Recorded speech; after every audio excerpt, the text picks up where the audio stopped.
to the people who've had abortions. I want you to know from an abortionist just how sorry I am for your suffering and your loss.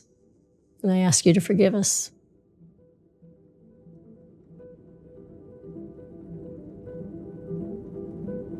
I'm Catherine Wheeler. I am an OB/GYN physician and an ex-abortionist. My motivations for entering abortion really were around a narrative of helping women in difficult situations and supporting women's right to make choices for themselves. So that was a narrative I picked up in OB/GYN residency at the University of Utah, which is a major genetic center, and we offered abortions for women with babies with what I would now call special needs. And so that was really the narrative I picked up. It was the first time really that I remember having any discussion about abortion. It wasn't really grounded in thinking about the baby in this situation as a full-fledged human being. It was just what we offered, and that's unfortunately what I picked up. How I justified the work for myself emotionally and ethically, I actually don't remember having, even though I was very interested in ethics in medicine, I don't remember ever having an ethical discussion about this. Training for medicine, you're learning from residents and staff what it looks like to be a doctor. Like, this is all new to you. I didn't have a framework for what it looked like to be a doctor. I didn't come from a doctor's family. And so you're literally picking up from your environment what it is to be a doctor from those around you. It can be good or bad. If it's bad, you consider it indoctrination. The abortion industry has worked so hard to make abortion look like essential health care when really it's not. You don't use death as a therapeutic option. That's not part of the Hippocratic Oath, but that's how it was introduced, and unfortunately that's how I picked it up. So the daily reality of my job, most of it was taking care of either well patients or patients who had complications and managing them. So abortion was a very small part of what we did. The majority of our work was actually fighting for life and trying to maximize health. And all the rest of what we did in obstetrics was, we have 2 patients. We do everything we can to maximize the life and health of our 2 patients. And looking back at it, it's just, to me, shocking now that we all of a sudden quit talking about the baby with abortion and we only talked about the woman.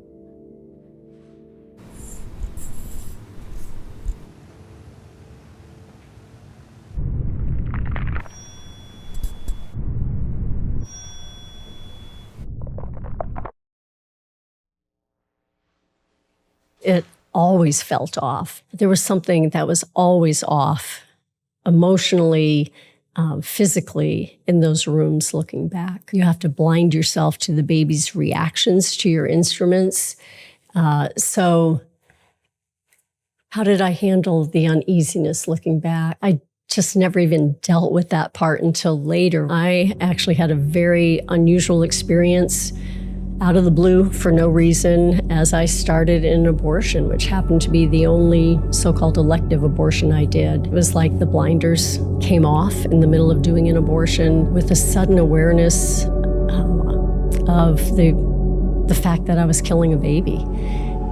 For me, that experience was a literal darkness around me in a room, like just suddenly the room going dark, and being aware of just pure evil with me, and hearing in my head, "You're about to kill a baby."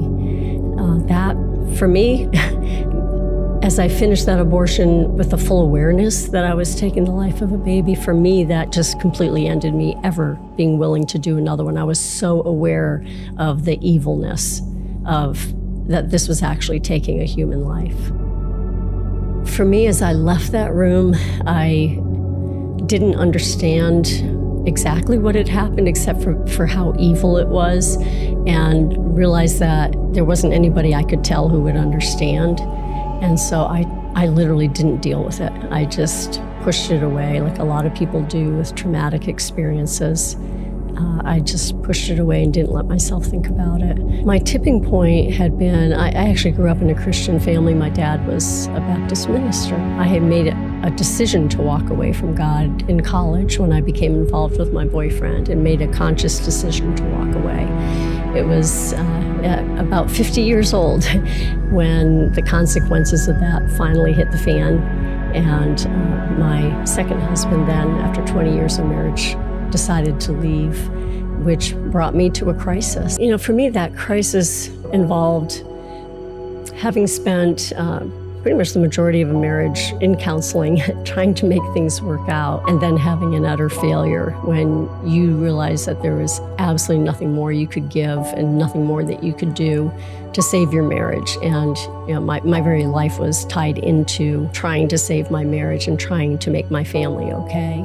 And I realized there was nothing I could do. It's literally the bottom of a pit. Like, there's no way out of that. And just had a beautiful memory of my mom and her faith in God, and an awareness that I could call out, and I literally just called out, help, God help.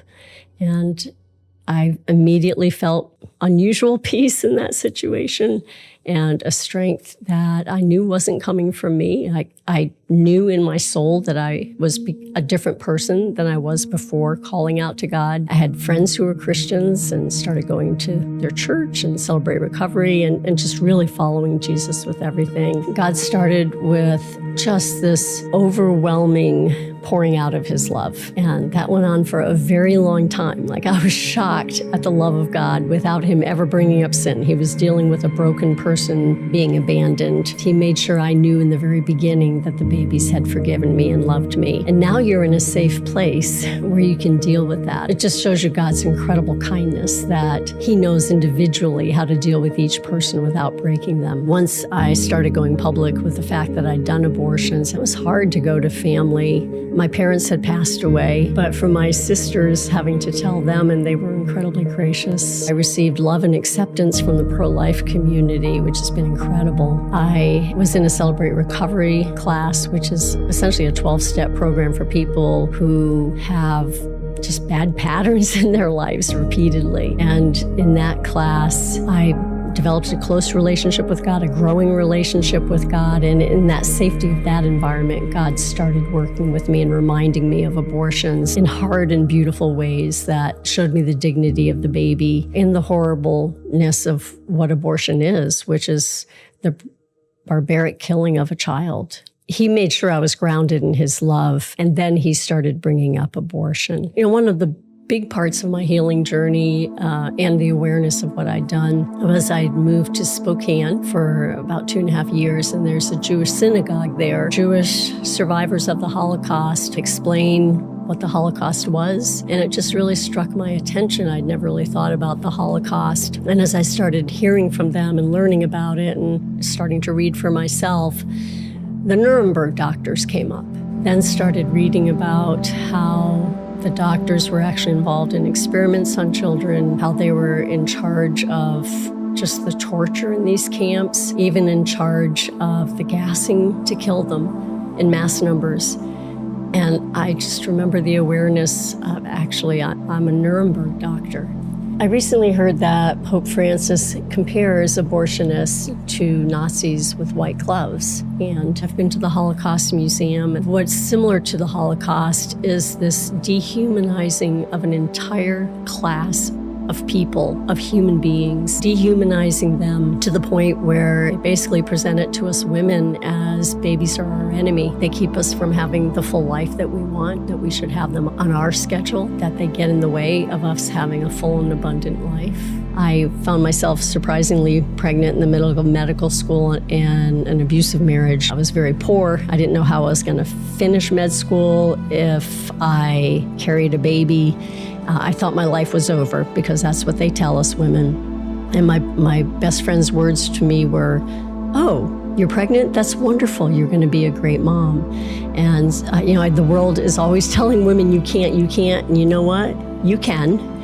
If you don't have support, there is help and support through pregnancy centers, through a local church. If you don't have the family support or the partner support, there is help for you. Don't let yourself be pushed into abortion. Life as a mother, hard, the most beautiful thing you'll do. I found out with my first child, it was actually probably the most important thing I did on this earth, other than knowing Jesus and sharing about him. To the people who've had abortions, I want you to know from an abortionist just how sorry I am for your suffering and your loss.